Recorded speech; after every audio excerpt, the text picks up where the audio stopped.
Alright,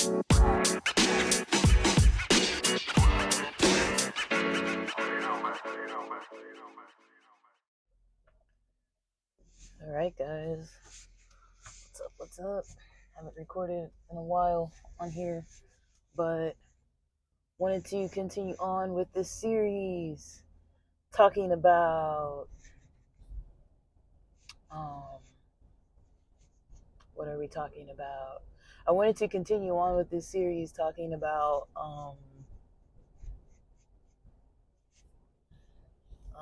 movies and stuff, series, shows. It's not really a series. It's just when I watch something, I guess I've been talking about it some for content's sake. So, just to mix it up. Because usually this time of year, people know, fall starts coming around. I start delving into topics around paganism and all kinds of things like that.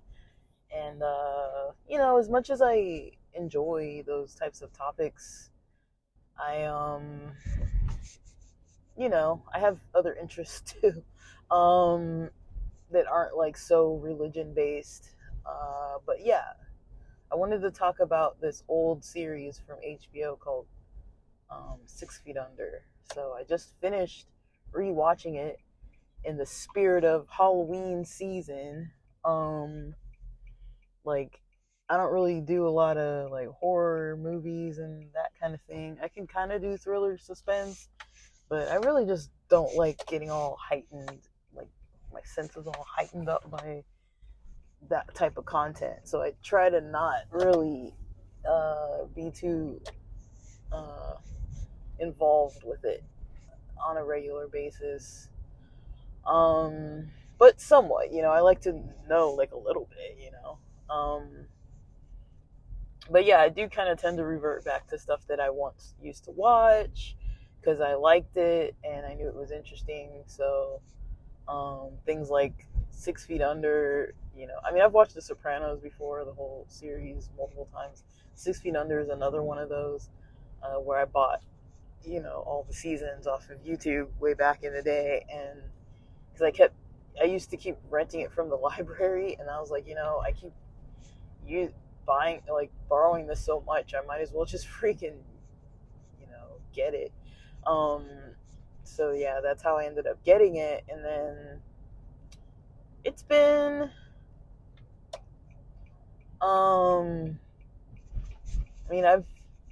I've enjoyed having the series. So basically it's a series that, I was thinking about, like, who is the main character? I don't know who the main character is. I guess there's the main family that's the main characters. I would say probably overall the oldest brother and the mother have the most involved stories, and then from there the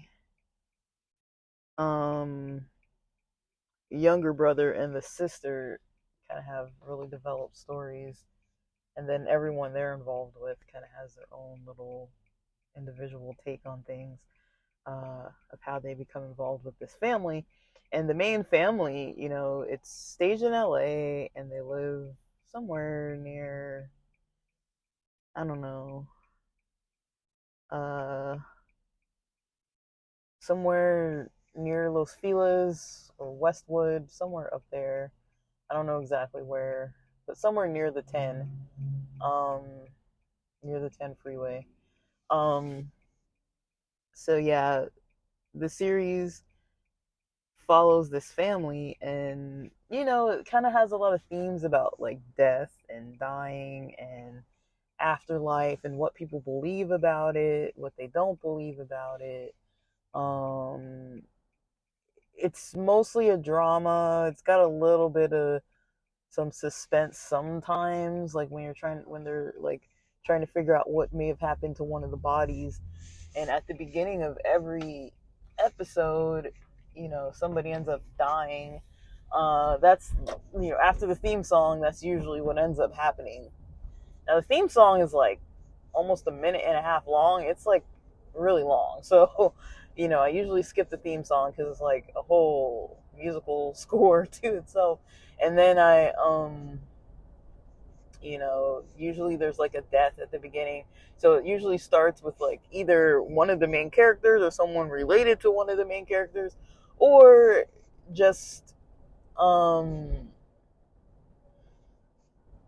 random person in the neighborhood or commute or like in their area that died somehow, either on the job or by some freak accident or by some mistake or some tragedy or natural causes or whatever. Like, it just shows some random person sometimes at the beginning of the show, uh, or one of the characters, and they're just doing something, and then something happens where somebody dies.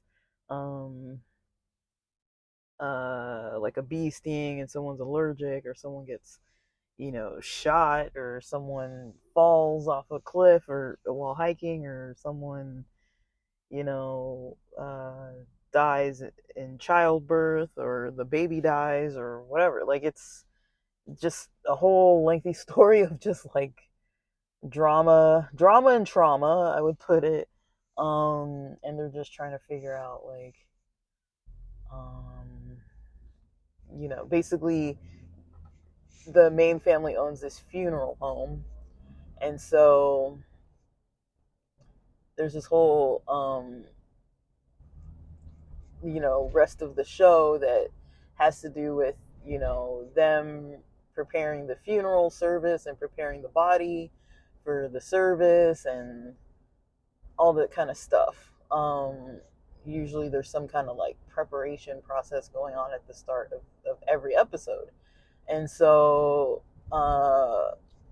they do show it's a little bit of gore, but it's usually not like straight up gore. Like, it's like they show like if the bodies have some kind of damage to them and stuff, and like it's a little gory like that, or like the way that a person might die in the episode, it's a little gory like that, but it's not like overall like completely gory all the time. Like, it's mostly drama with a little bit of like death theme. And the characters are what really caught my attention. Just the way that the characters act, their personalities are all very like developed. The storylines are very developed too, and I really appreciate that in a series. It's like you want to know the characters, you want to kind of like see them develop and see them like get through struggles, and like you see the patterns that aren't working in their lives. And it's just like any other human, in real life, how it's like, yeah, sometimes there's a lot of stuff that people get together, and they'll get it together, and some of the struggles that they once had are no longer struggles for them anymore, or something along those lines. You'll see that often, right? Like in real life. But then later on, you'll start seeing like people doing worse and worse and worse, or better and better and better. Like, it really just depends. So I kind of like that it shows that aspect of like people getting better, or people like you see them getting worse when times are hard, and like it's not just like some not well thought out character development. Like, I like HBO and Showtime series because the character development is pretty strong. And so that's one thing I really appreciate the most about this show, that kind of drives me to like it so much and to rewatch it on such a regular basis, because it's so like the characters are so developed and the storyline is so in depth, that it's not very memorable. Like, after a year or two goes by, like, I don't remember like all the details of what happened. I remember like the gist of things, but it's like a 5-season series, and I just think it's just very well made.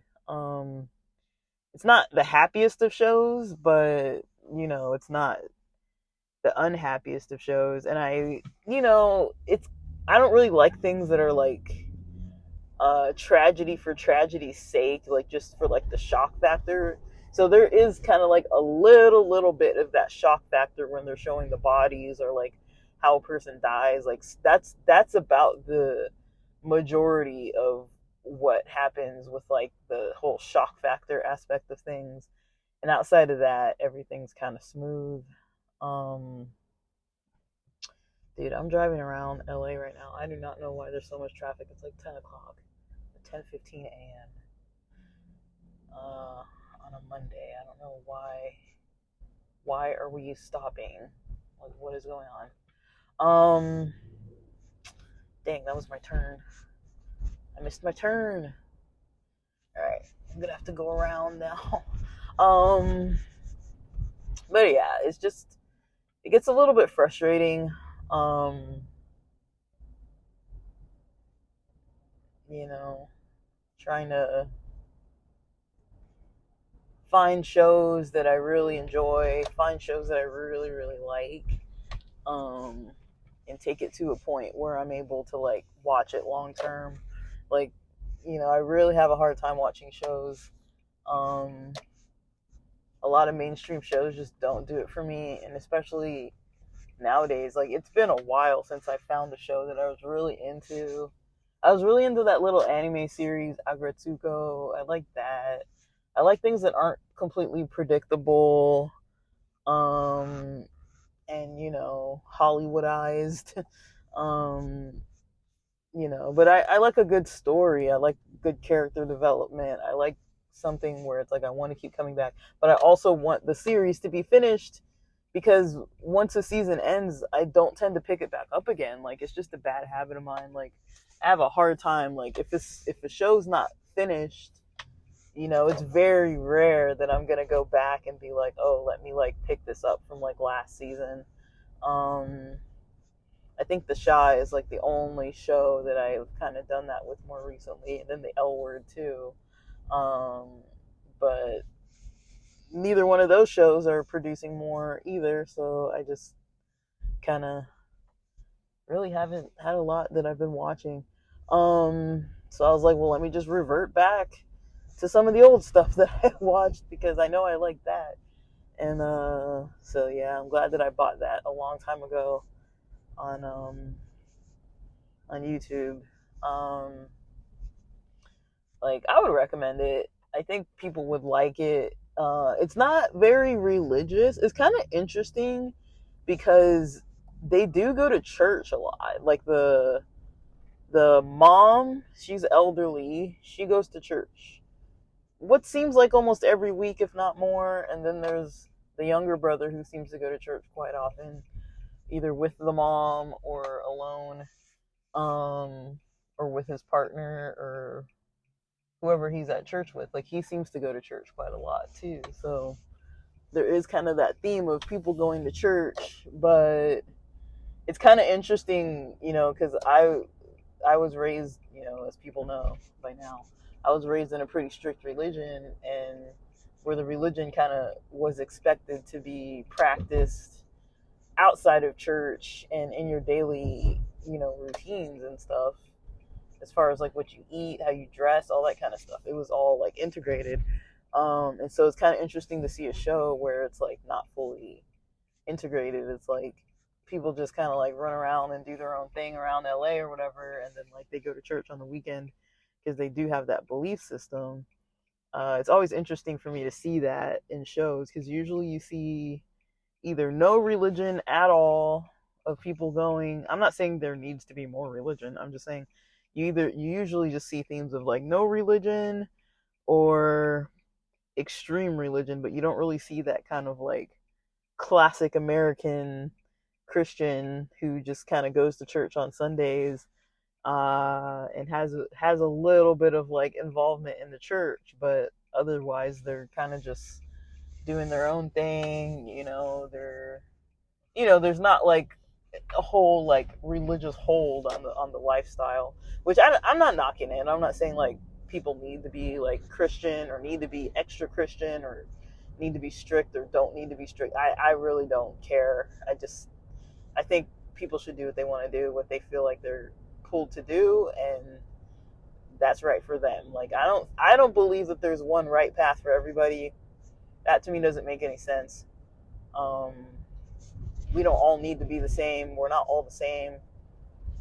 It would almost be like asking for everyone in the world to have like the same political views and the same political affiliations. It's like we all come from so many different perspectives and backgrounds in life. I don't really see it as possible to all fall into like one thing. And I know what religion kind of teaches is that, most religions say that their religion is the best one, it's the only right one.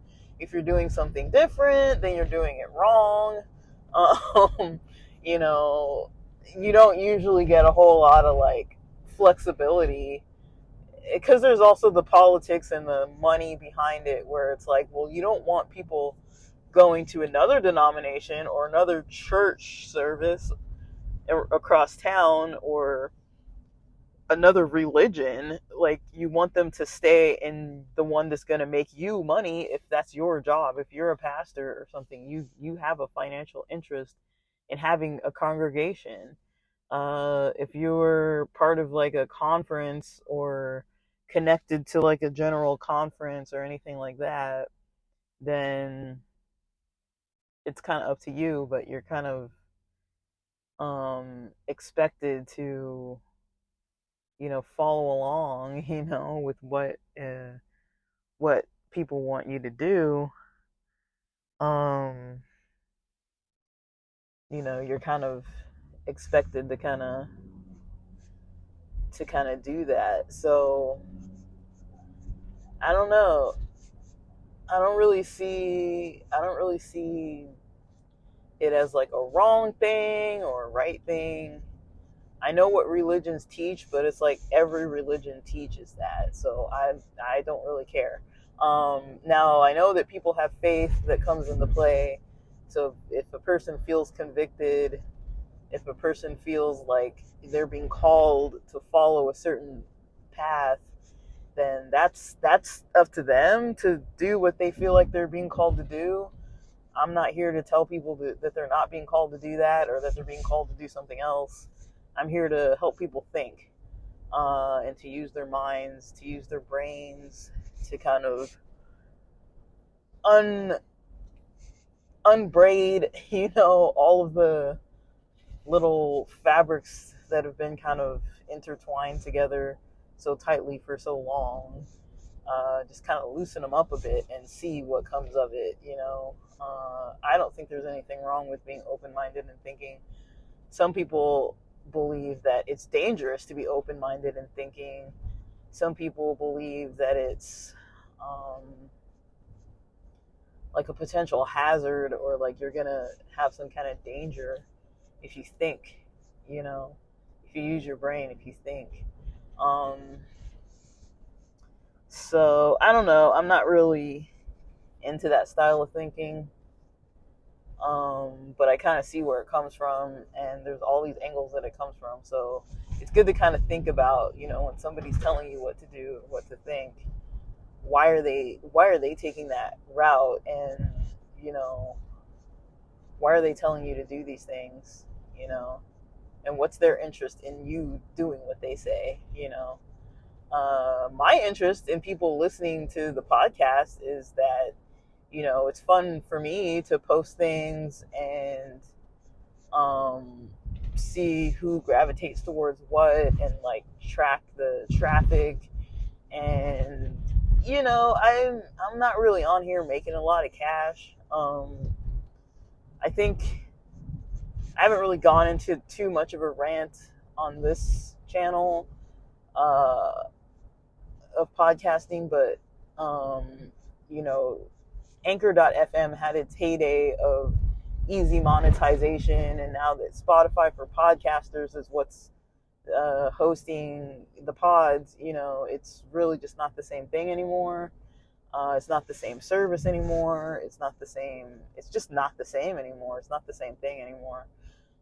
So to get payment, you have to basically be making so much money, or have like so many listeners. Every 30 days you have to have like 1,000 new listeners, and I'm just not posting enough to really get that. I don't want to spread myself too thin, because I'm working on career opportunities and things like that. I'm not really too focused on my hobbies, and as fun as they are and as much as I value them, I'm just not doing that lately. So now my goal is to find parking. I hate this place. I hate this place. I'm going to the pharmacy. This pharmacy sucks, man. This whole place sucks. This whole medical center sucks. You can never park. You have to end up like double parking your car. Dang,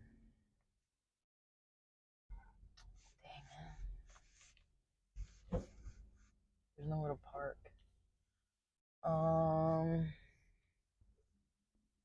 This place never has parking. I really hate this place. But all right, let me turn this off so I can like focus on driving.